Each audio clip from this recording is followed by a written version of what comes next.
Magandang araw mga roomies! Welcome to another episode of Faculty Room.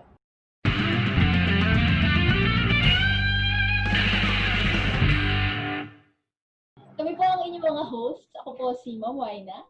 Kasama ko po ngayon si Sir PJ. Hello. At si Sir Igor. Hi. Sir PJ, sino po ba ang ating bisita ngayong hapon? Ang bisita natin is another full-time faculty member ng UPSLIS. Nagsimula siya magturo noong mga 2011 and marami na rin siyang na-handle na mga subjects. IT subjects, quantitative methods in LIS, and recently mga library management and marketing. He finished his master's in technology management also sa UP, and currently yung mga research interest niya includes applied informatics and digital scholarship. So everyone, let's welcome Professor Dan Anthony Dorado. Hello, sir. Pala, sir, sinabi na ni Sir PJ kanina, digital scholarship. And I know that it's one of your passions. Pero ano nga ba talaga ang digital scholarship? Why the interest in it? And why are you offering it in SLIS at this point in time? Siguro, sir, nagsimula siya nga nung sa technology, nagmamasters ako ng technology management. Yung una kong encounter dun sa konsepto was sa knowledge management. Yung tangible and intangible knowledge ng isang organization, as much as possible, kina-capture, kino-codify, para regardless kung sino ang mawala, mag-retire, lumipat na iba organization, mare-retain siya. Ang hindi lang ako komportable dun sa idea is it stays within the organization because yung knowledge na yun is supposed to be a competitive advantage niya over the other organization. So, medyo hindi ko siya, yun nga, medyo iffy ako until nag-offer kami ng digital humanities. Yun yung talaga dun talaga nagbukas yung gate na, there's this discipline pala of, pero hindi pa siya digital scholarship, digital humanities muna siya. Kasalanan to ni Sir Bono. Kasi meron Hi, Sir Bono. Hi, Sir Bono. Kasalanan to ni Sir Bono, wherein may book na binigay sa kanya. Tapos out of the blue, sabi niya, magturo tayo ng digital humanities. Ako, humanities. Si Ma'am Sonia, yung comsci part. Tapos, akin yung stat. Tapos, in-involve pa namin si PJ, pati yung current Vice Chancellor for Student Affairs, si Ma'am Luge Sonido. So, sila yung humanities, kami yung science, kami yung digital part. Tapos, ang weird talaga ng setup na yun kasi 0.65 units kami. 3 units yung subject. Divide by 5. Tapos may mga in-invite pa kami faculty.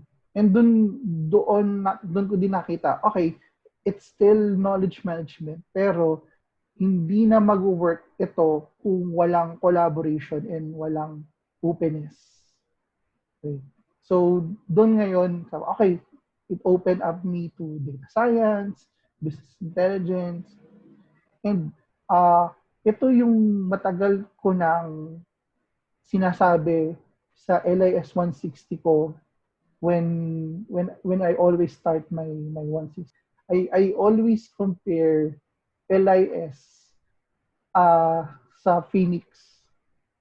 Di ba pag Phoenix kasi, pag namatay siya, masusunog siya. Mm-hmm. Pag nasunog siya out of the ashes, doon magra-rise yung baby Phoenix. So, yun yung sinasabi ko sa mga student ko sa 160. Currently, nandun sa phase ngayon yung profession, yung LIS. Because of the internet and technology, yes, it's yung old ways of how we do things is dying. But out of that, will rise something new, something better, and something good. And I truly believe that yung next chapter, next segment ng profession natin is towards digital scholarship. It was reinforced to me when umattend ako ng high school. But mas na-reinforce siya kapag nag-uusap kami nga ni Sir Bono kasi Sir Bono andun na eh. Nandun na siya sa mismong praxis, nandun na siya sa field, nasa research siya sa. Sinasabihan niya ako, alam mo Sir Dan, ito talaga yung future nung profession natin. Ang nagiging analogy nga namin is kung ang profession is on a journey, yung mga nagpi-PhD ang mga scout, kasi di ba pag nagta-travel ka, hindi ka naman talaga magta-travel na lahat kayo sama-sama. May pauunahin ka para tingnan kung okay ba yung pupuntahan nyo, kung makakarating ba doon ng maayos. Yung pinuntahan ni Ma'am Ira, which is sa yung MAAS program natin, it's a destination na medyo obvious na from the start na pupuntahan ng profession natin. Walang question. Ang nakita namin from LIS, there is this other path which is digital scholarship. And when I say digital scholarship, it is an umbrella term. Masyado siyang big, masyado siyang general. But the idea is, yung 4 pillars ng profession natin, collection, organization, access, and preservation. Di ba, we do this, ang pinaka-star doon is yung access. As much as possible, we like information to be accessible to everyone. Until nagkaroon ng internet. So dati, tayo lang yung may monopoly sa access until hindi na. So, napunta ngayon yung spotlight sa organization and then napalitan yung access into how can information professionals help other people make sense of the data and information that they have. So dati taga-bigay lang tayo ng access. This time, it must be true, it must be valuable, and it must be practical dun sa taong nangangailangan nun. So out of the big data na binobombard tayo on a daily basis, how can information professionals get those 4 core concepts dun sa taong nangangailangan nun to help them make decisions? So that is the general idea of digital scholarship. Para sa mga nakikinig sa atin, you mentioned a lot of fields already. If you can give short definitions of these in 1 to 3 sentences, kumbaga quick definition lang, what would these definitions be? For example, how would you explain in 3 sentences ang knowledge management to someone who's interested in it? When we say knowledge management, parang, di ba sa profession natin, we have this level of data, information, knowledge, and then wisdom. Knowledge is wherein on yung practical na ways of how to do things, yung application of information.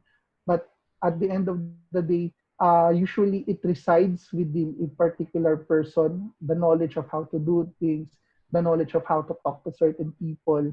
And ang worry ng mga organization is if those knowledge resides within a particular person or a particular group, kapag nawala sila, mawawala din siya within the organization. So as much as possible, they create this knowledge management program so that regardless of what happened to those people who has those knowledge, it will reside in the organization. So for example, i-codify ko yung kung paano ako magturo. Or para makuha ni PJ yung way ko na tuturo, mag-sit sa akin, in-mentor ko siya, etc. About digital humanities? Digital humanities naman, again, medyo vague pa siya kasi it's fairly new. Dati kasi ang materials ng humanities ay is in analog form and they can only do so much. When those materials from the humanities are converted into digital, nagkaroon ngayon ng mas maraming potential on scholarship. Parang halimbawa, text mining. Nakita nila, madali mo nang for example, ma-determine na itong work na to ay sinulat ni Jose Rizal based on the number of words, based on the what words were chosen by that particular author, yung manner niya. So again, it's more of, it's still humanities pero may computing power aspect na. Kaya pala sa news may mga nag-aano na parang lost text by so-and-so author found. Apo. Yun yung ginagamit. Apo, sir. Yes. Yung digital scholarship, kasi hindi ko natatanong kasi na ano mo na kanina. Manood na lang po kayo ng aming lecture series tuwing third Wednesday of the month. So yung pong aking LIS 198 Digital Scholarship. We started a lecture series to at least to enlighten or to introduce the concept of digital scholarship within the profession. Kasi nga, sabi namin, eventually dito rin tayo papunta. So we might as well forge the path papunta doon. So at least maging aware sila, familiar sila sa mga concepts. Sir Dan? Yes po. Since na-mention mo na yung lecture series, pwede ka bang magbigay ng example kung ano yung mga ginawa ninyo sa class? Ano yung pwede namin ma-expect? So, this is my first time teaching totally distance, totally online. So sabi ko nga, it's a good practice na rin para sa susunod na semester. So, for my class, I audited a MOOC, a massive open online course. And then enroll ko sila doon. So wala na akong lecture. Yung lecture part na satisfy na ng MOOC. And then within the MOOC may mga quizzes. So sabi ko sa mga students ko, para kukunin ko yung score niya sa mga quizzes. And then may mga short answer questions din.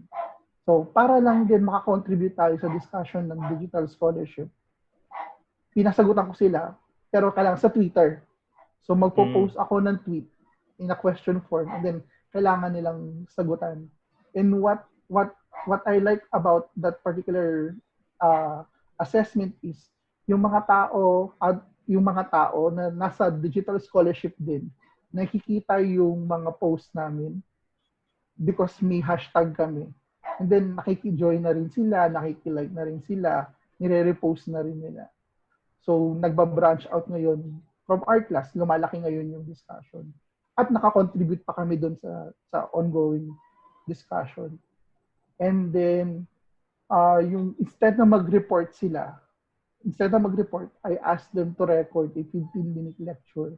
So, kung ano yung mga chapters ng MOOC, they just have to do it on their own and then kailangan ma-contextualize nila sa Philippine setting. And then last, dahil 190 series siya, kailangan may research part. So meron silang review of related literature. And then ang kailangang masagot nung literature review nila is ano ang magiging role ng mga librarians, ng mga information professionals sa digital scholarship. So, saan papasok yung LIS? And then, ganun din, as much as possible, ayokong ipapasok siya sa akin. Gusto ko ipapublish nila yung literature review nila publicly. So, sabi ko sa kanila, ipopost niyo siya sa Medium. So, if you're not familiar, Medium is kind of blog siya. Pero gumagamit din kasi siya ng mga hashtag. So, madali mo mahanap yung mga topic na gusto mo through the hashtags. So, yun yung final, instead of final exam, yun yung final project nila. And they do really appreciate that kind of assessment kasi nga, hindi siya yung tipong nag-exam tayo, blue book, chinikan natin, after nun, tatapo na. Wala na siyang pakinabang. This is something na, even after nilang isubmit, it's still valuable, not only to them, but to other people who is looking for a point of view or a definition from the Philippines, etc. Anong nahirapan sa students mo now that it's medyo yung quarantine, wala sila problema sa net issues? Ang meron, sir, kasi especially yung mga students po na nasa province, nawawalan ho sila ng kuryente. may nag-mention na instead na Zoom, Discord ang ginagamit nila kasi nga ang lakas kumain ng bandwidth ng Zoom. Gamer na gamer, Discord. So, ang suggestion nila para lang din dun sa mga nagpre-prepare for next semester. Paki-record daw po nung gantong discussion para kahit na-disconnect sila, alam nila kung saan sila babalik and then yun na lang yung susundan nila. Itong LIS 198 Digital Scholarship, elective pa lang siya ngayon. Elective pa lang siya. Pero I told them na eventually kung ano yung LIS 198 namin nitong mid-year will be like the LIS 50 pag nagkaroon na tayo ng informatics department. Okay. Sige, sir. Ang galing kasi yan yung itatanong ko sana na next, no? Bilang isa pa lang elective ngayon yung LIS 198 Digital Scholarship, ano yung plans ninyo for that subject in the future? Would you like to institute a new course na hindi na siya basta special topics, isa na siya, for example, required course for all LIS students? So, nasa plan niyo, sir, na i-develop ang ating informatics program or track po ba? Tama ba, sir? Ang understanding namin? That's the idea. Pero dahil nga po nauna na si Ma'am Sonia at si Sir Bono na mag-PhD, eventually feeling ko at sila na yung magli-lead nung transition na yun. Though, hopefully makahabol ako.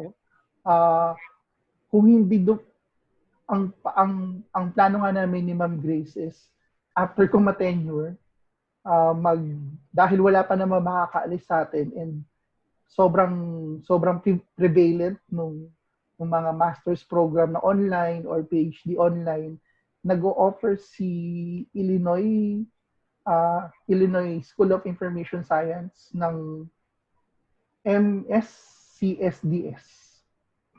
Parang Master MS Computer Science and Data Science. Mas mura lang siya kasi nga online. Hindi ko kailangan pumuntang Illinois. So sabi ko, kung pwede, umahanapan niya ako ng pondo, mag-enroll ako para sakto kapag natapos ko yung program, idiretso ko na ng PhD. Kasi nung tinitingnan ko yung PhD program ni Illinois, andun yung peg natin na na informatics school, human interaction, digital curation, digital scholarship, andun lahat eh. So, might as well, tuloy-tuloy ko na.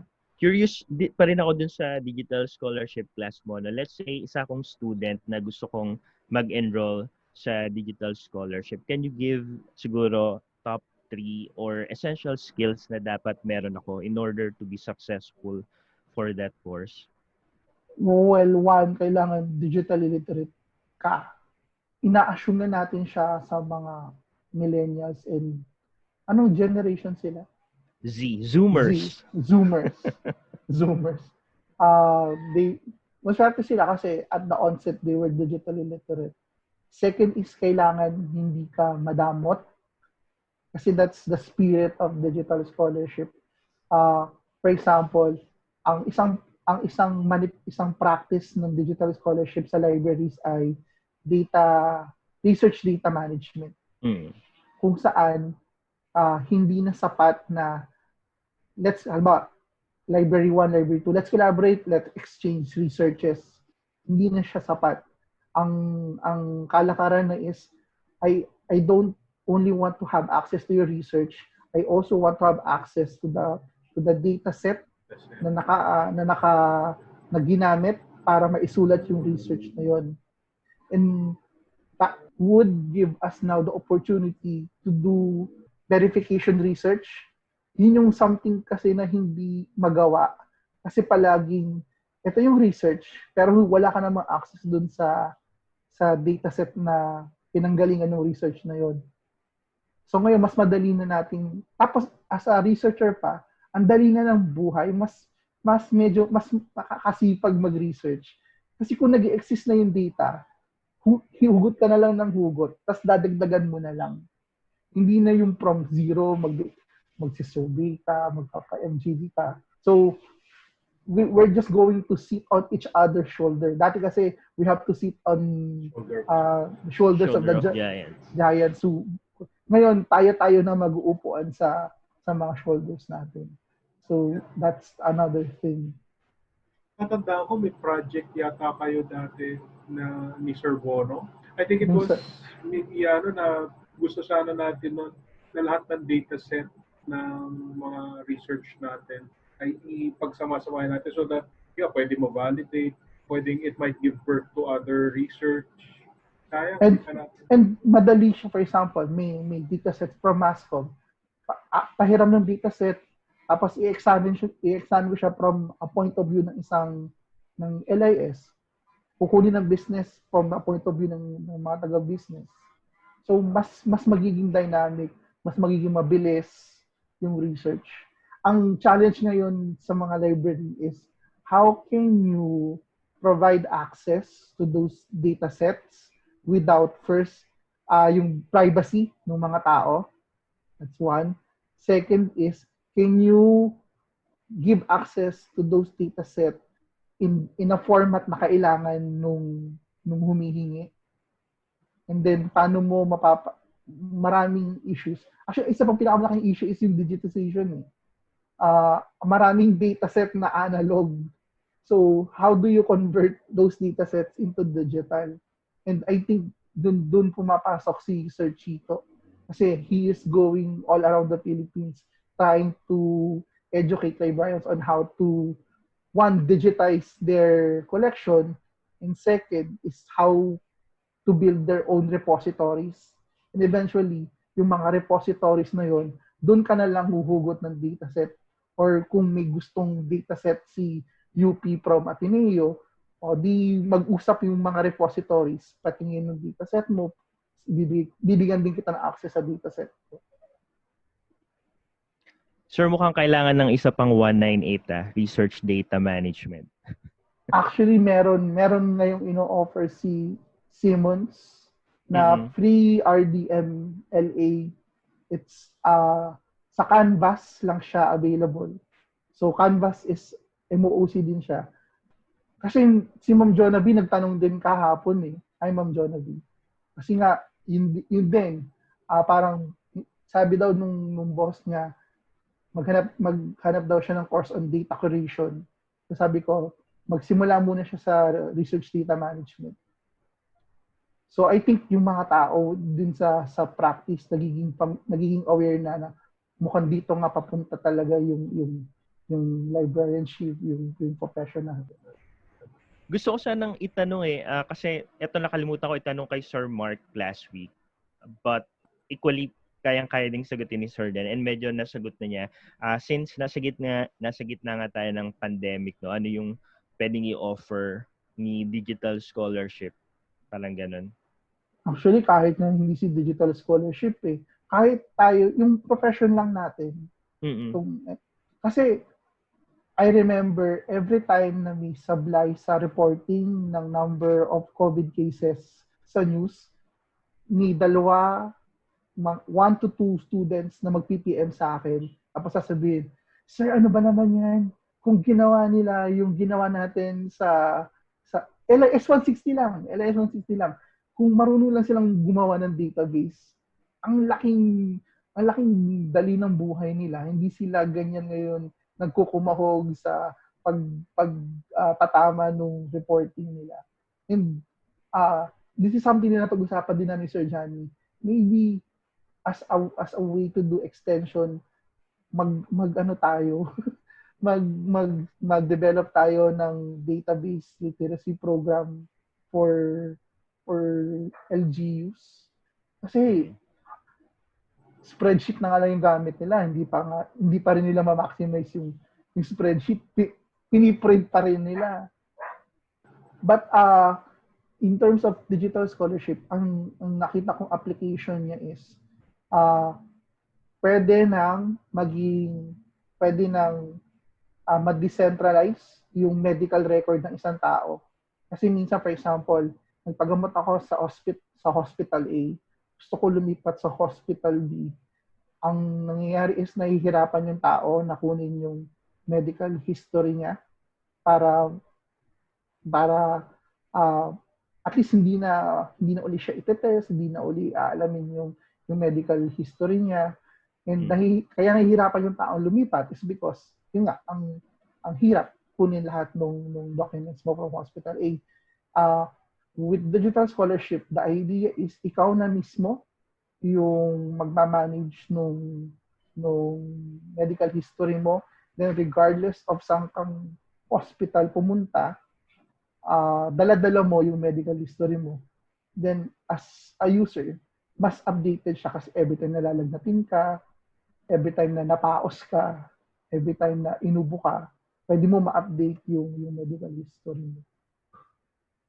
So that's another application ng digital scholarship. Again, openness, collaboration, and network. So para po dun sa mga gustong makipag-collaborate, so galing po to sa Illinois. So kung para magkaroon ng idea yung mga nanonood sa ano magiging itsura, ano magiging scope ng informatics department.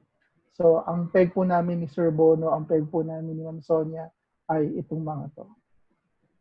Pwede Obviously, may youth services and digital youth pala. So, actually, Apo, sir. Kasi nga, from analog to digital, paano nagbago yung behavior ng youth in terms of their reading habits, etc. Uusapan din namin ni Ma'am Rochelle yan. Baka may maitulong kami dyan. Ang gagawin natin ngayon para sa ating Bardagulan segment ay... Halatang si Sir Igor yung nagpangalan ng segment. Hindi ako nagpangalan. Wala mo. Hindi po yata yung nagpangalan.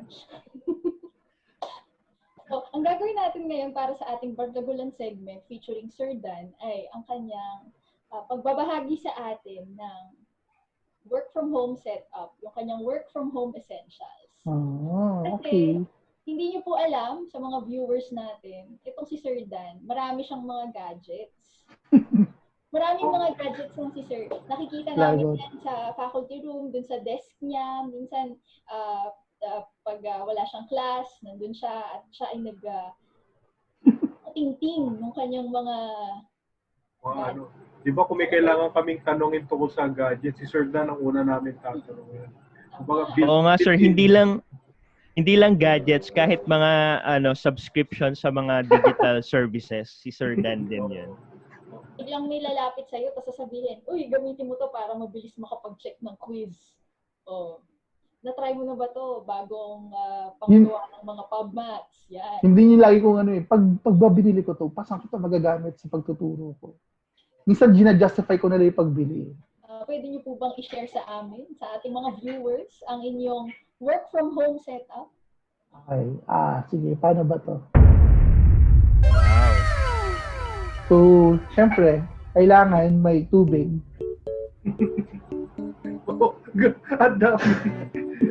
Tubig pala, yung Nintendo Switch ang nakikita ko. Yung Nintendo Switch din nakikita. Pag na-bore ka na, halimbawa, nabuburyong ka na, or sinabihan ka na nung smartwatch mo na kailangan mo na magpahinga, ayan. Nandyan yung Nintendo Switch. And then katabi niya yung TV. Pag syempre kailangan may pro controller ka pag maglalaro ka ng Sudoku, Animal Crossing. And then, dati kinakabit ka to sa bike, pero dahil sa ECQ, dyan lang muna siya. Ang ginagamit namin yan pag nagbablog kami. And then, yung laptop, tapos may laptop stand para hindi mag-init. Ring light, para tamang lighting ang key sa magandang production. Yung ring light nakakabit sa power bank, wireless earphones, and then, ano pa ba? Wireless charger. Phone yan, Sir Dan? Phone yung gamit kong pangkuha. Then, bali dalawa phone ko. And then, peripherals doon, internet, phone, and then, sa baba, more on gaming. Yan. So, ito na po yung buong setup ko. Yan. Nice. Yun. Sir, ilan dyan yung binili mo during quarantine? During quarantine, yung table, yung switch, binili ko siya before mag-quarantine kasi na expect ko na yun na makukulong tayo. So, bumili na ako ng switch. Pati games. Actually, yung table lang yung binili namin during quarantine. Kasi nga, yung ring light pala. Okay, si Jin daw yung bumili. Kailangan linawin. Si Jin daw yung bumili kasi na-inspire siya dun. Nakita niya kasi yung mga setup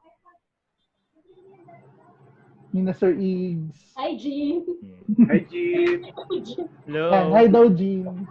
May mga ring light.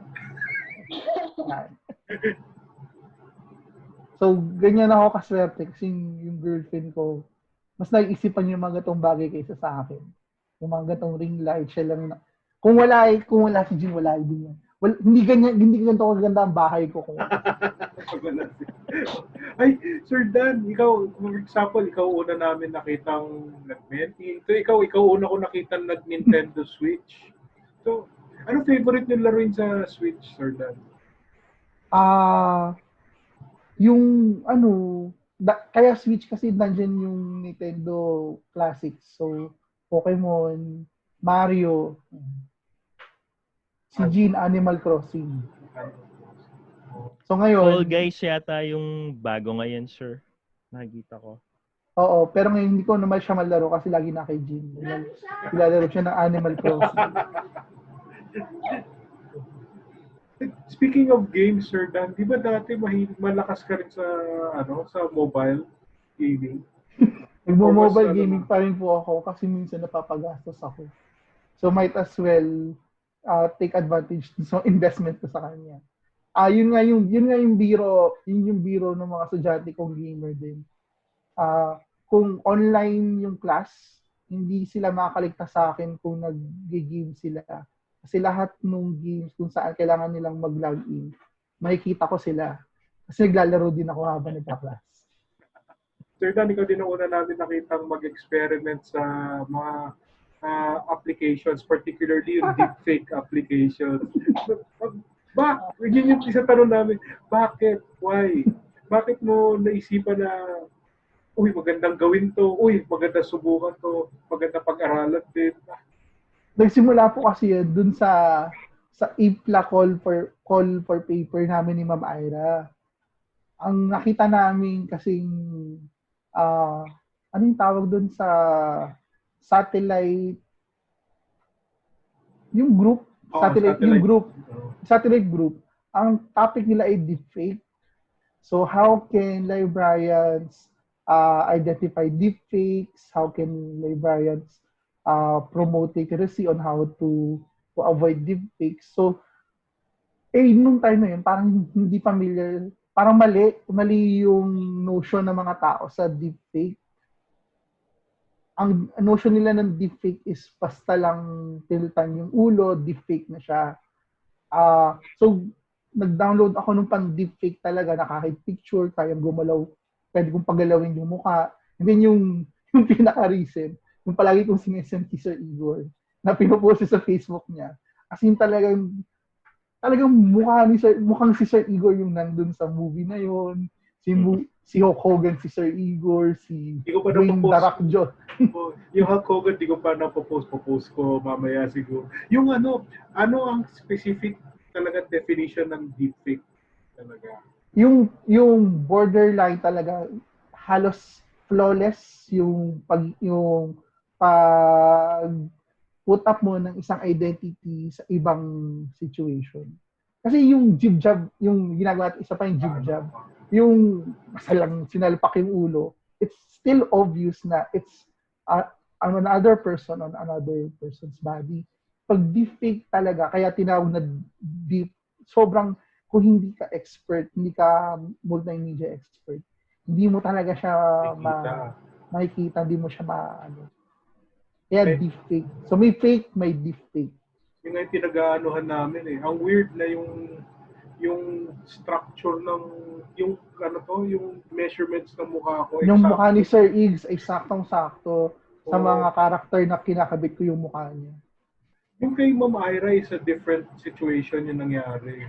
Oo. Bakit? Oo. Lagi malaki yung noo. Laging malaki yung noo pag suba. Oo, pag si Ma'am Ira. Parang wala pa akong nakikita nung kay Ma'am Ira. Kasi parang Hindi, hindi naman yung rule ko. Hindi ko siya pinopost publicly. Sinesend ko lang sa mga si PJ at si Ma'am Mike, mamaya, sisendan ko kayo ng deepfake.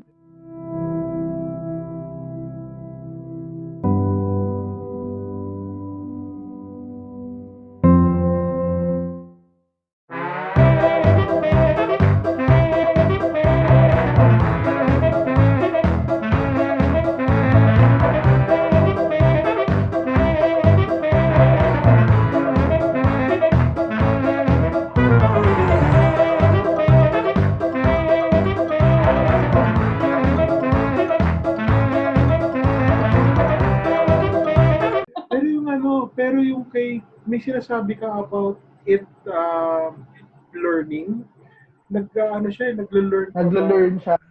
Kada render ng mukha, kung feeling niya merong screwed ng konti, aayusin niya. So the more you put your face, the more niya natututunan paano itatama yung features ng mukha mo. Kaya yung kay Ma'am Ira, ang tagal. Mga ilang tries. Nakailang tries. Eventually, tumama na siya kay Taylor Swift at kay Jasmine dun sa latest version ng Aladdin. Weird kasi yung mga unang attempt, ang weird ng itsura. Parang weird. Robotic, yung hindi siya...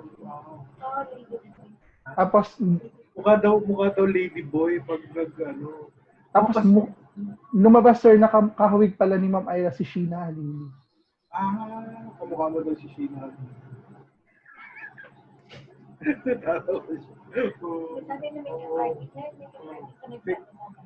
And may makeup artist daw na isa nagsabi sa kanya, no? Kahawig ni si Sheena Halili. Masaya lang siya gawin. Pero may dangers ba siya? May dangers sir siya. Ang inference naman dun sa app na ginagamit ko, pag sinabi mong i-delete yung mukha, i-delete talaga dun sa server. So, yon, walang problema. Ang problema is kapag walang ganung option yung ginagamit mo, yung yung sumikat na Face app? Yung face app. Ang pagkakatanda ko, wala kang way or wala kang option para sabihin sa kanila na please delete my face from your server.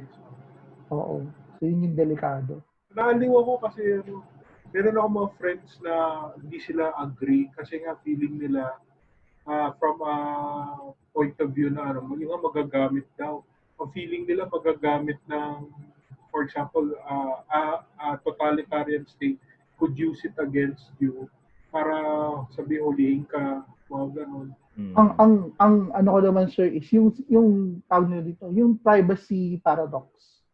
Parang ikaw ay nawiwirdohan sa isang taong sunod ng sunod sa'yo, sabihin mo creepy siya, pero pinopost mo naman lahat ng ginagawa mo, pinupuntahan mo, kinakain mo, online. So, ano ba talaga? So, medyo ironic na sabihin na baka gamitin ng state and yet nagpo-post ka na maraming pictures sa social media mo. Kahit pa sabihin mong friends mo lang, you're still posting it out there.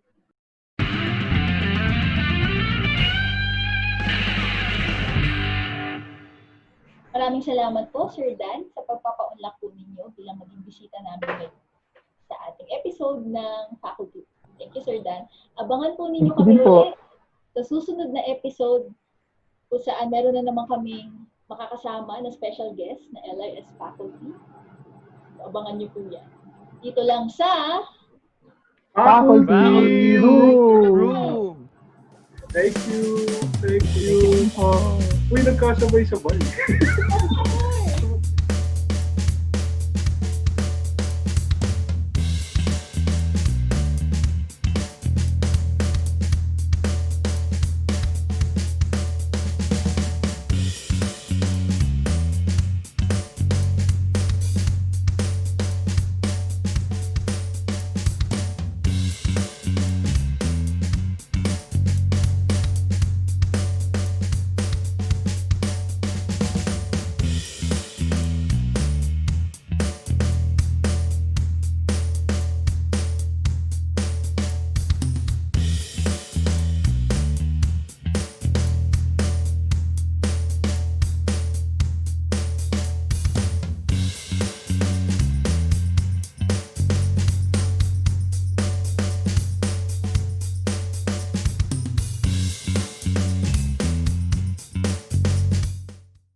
So welcome po sa Antipolo. So nakikita nyo po yung Pasig, Mandaluyong area. Maniwala mo.